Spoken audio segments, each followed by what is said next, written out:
Hello, everybody. Going to try to cover some of this, what's going on with Milton. Let's see if we can get some sound on this clip here from ABC. Well, not ABC, but CBS. It's Category 3, Landfall. Let's see what they have to say in this report. Hello, everyone. I'm Chanel Call. Thanks so much for watching. It is 9 p.m. Yeah, I don't think we need to let her talk. Just wait till they get to the guy on the ground. There we go. Of potentially life-threatening conditions with storm surge possibly reaching up to 15 feet in some places. 15 feet. That's already flooding and boy. heavy winds and rain have taken over much of Florida's Gulf Coast and beyond. Already, almost 800,000 people have lost power. More homes could go dark as the storm. Look at the path of that thing. Florida Governor Ron DeSantis said earlier. I mean, look at the path. It's going right across the middle and then on out into the ocean. Now is the time to hunker down, warning people to stay indoors look how much until the storm passes and emergency personnel. It's covering the whole peninsula of just about. Only the very tip of it's not being hit. Now can once again reach residents. CBS News Miami correspondent Christian Benavides joins us now from Tampa, Florida. Christian, maybe if Ron DeSantis would stop dodging the calls from the president, they'd be able to talk to him. Tracking the storm all night. It looks like it's really coming down behind you there this hour. Chanel, yeah, we've seen conditions truly deteriorate, particularly within the past hour, as Milton has already made landfall just south of us. At this point, I saw an earlier report where they said that there's already people that died from this. This is going to be bad. Seeing is those whipping winds. We're seeing heavy rain, and as I mentioned, continue the conditions certainly deteriorating much more than we saw earlier. In fact, even just walking over to our vehicles to open the door, having a hard time doing something like that. Certainly, you got to remember that the Tampa area hasn't seen a major hurricane make this sort of impact in over a century. So we'll have to see how the damage that this storm does, how that compares to some of the storms that we've seen happen here within, particularly along the Gulf Coast in the past couple of years. What we've seen is just communities absolutely decimated. Yeah, this is hit really hard.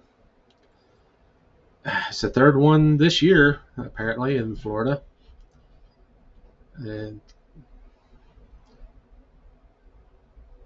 it could intensify to a Category 5, but it's not going. I don't think it's going to do that, at least not yet.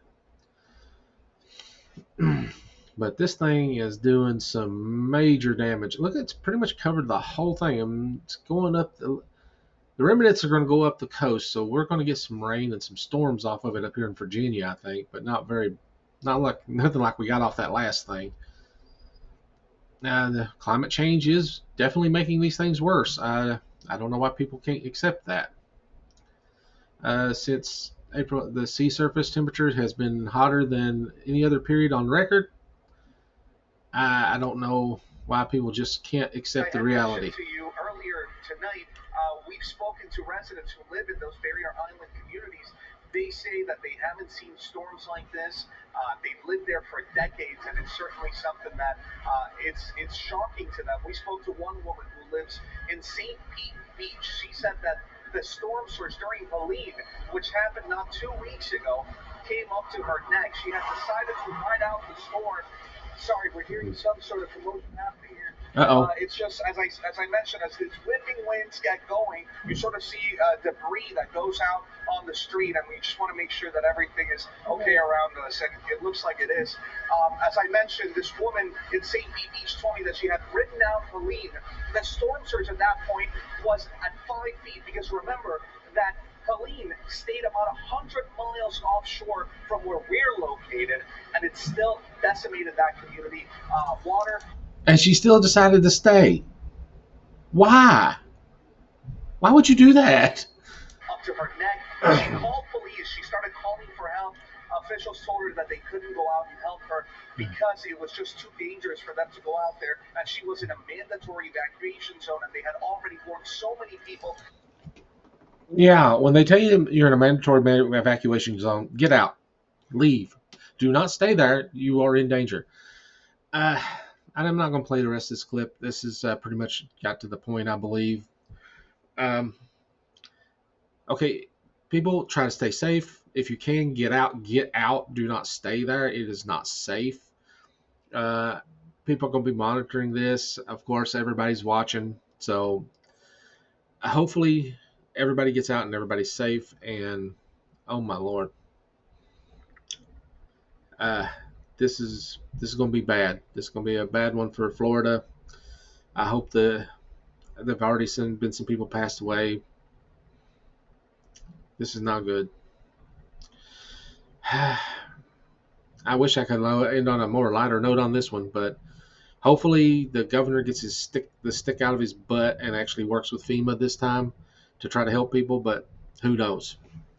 The governor down there he's playing politics with this, and you shouldn't be playing politics with this. This is one of the things that you do not play politics with.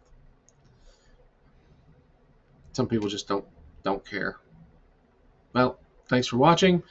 I'll let Rod give the outro. And I'm good. Let's go. Oh, got my drawers.